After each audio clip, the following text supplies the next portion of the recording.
Getting a lot of questions about how to set up manual exposure for video in the Nikon D5200. Typically this has been a little tricky in earlier Nikon models that make it kind of difficult to really have full manual control over video or manual control over exposure during video.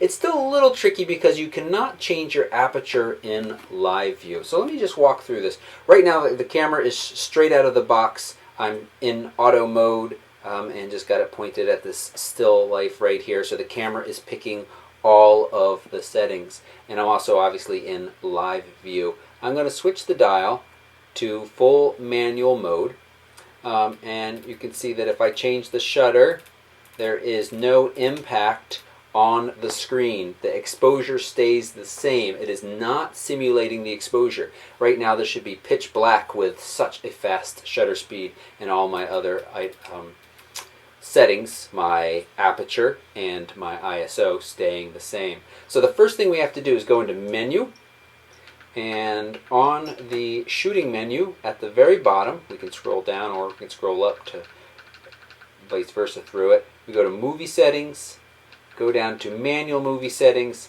and we turn those on. Now when I half press the shutter to come back out of here, we can see that we now have a black screen. It is now simulating the exposure for me, and I can start to slow my shutter speed down. Won't let you do it below 1/60th of a second now because you're in movie mode, and it limits your shutter speed when you're in movie mode. But and I can't change my aperture right now either because it doesn't allow you to do that in manual mode. But what I can do is change my ISO by holding down that function button in the front and bringing it up.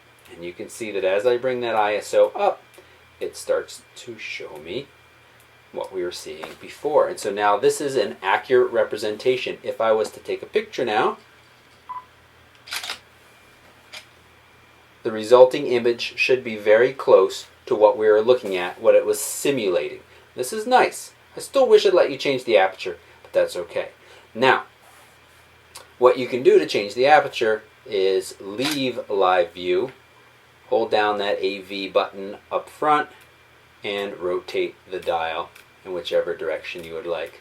Let's close it down a bunch. And you can see that our exposure meter is showing us what's going on. We're going to be, when we go back into live view, very dark because I've closed that aperture down to f10. And there we are. We're quite dark. But I could raise my ISO more. We're going to get a noisy image if we were to look at that now. But again, we are controlling. Now, if we wanted to shoot a video, if you press the info button up front, you can get it so that it shows you your exposure meter. And let's go back out of live view. Let's open that aperture up as much as possible, as much as it will let us.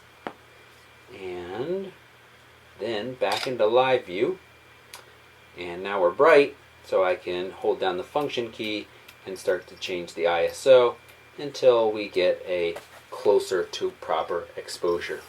So the settings here was, we went into the menu, we turned manual movie settings to on, and then we were able to adjust our, well, we already were able to adjust our shutter speed, but now we're able to see the results of adjusting our shutter speed and our ISO, and of course leaving live view, changing your aperture, and coming back in. So this is how I'd set it up. Now, here's a nice trick about Nikon cameras.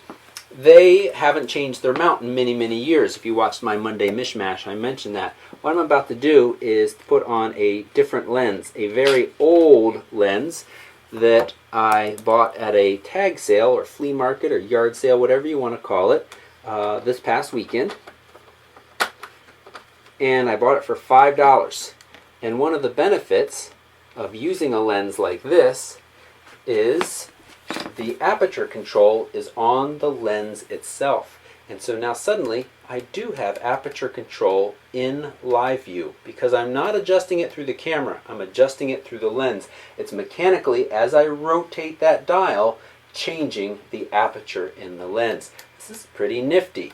And there are a lot of older Nikon and third-party lenses built for Nikon out there that you could use. And now, of course, I do have to refocus. And this is where using the magnify button is nice to really be able to check your focus until you're happy, and then zoom back out, or press the OK button. And now you can see that it has no idea what the aperture is. There is no communication between this camera and the lens. That's a downside. Again, I paid $5. I'm pretty happy with that, despite the fact that there's no communication, because I have the control outside of the camera. We're basically in live view, and now I can set up my shot and start to record through this camera. Now you just saw it jump in a little bit as I was recording. That's because I didn't change the settings of movie mode, and by default it is in that 1080 at 60 frames a second 1080i, which I'm not crazy about. Interlaced is not great, so let's go back into our movie settings. Let's go into our frame rate and choose 1920 by 1080 at 30p. Now it will not crop quite as much when we're recording. You can see that it did not jump in that little extra crop, and we have the full 1080p, which gives you better quality. So that was adjusting manual exposure in the Nikon D5200 for both stills and movie mode with both a modern lens. The lens I was shooting with first was the Nikon 40 macro. Really nice macro lens. I have a video up about that if you're interested in an affordable macro lens.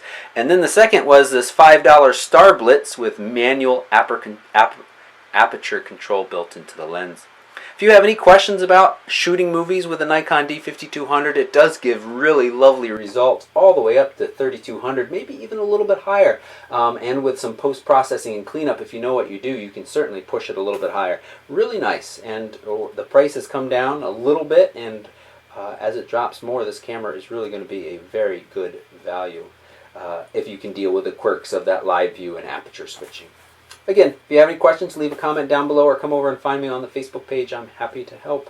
Thanks for watching, and please subscribe.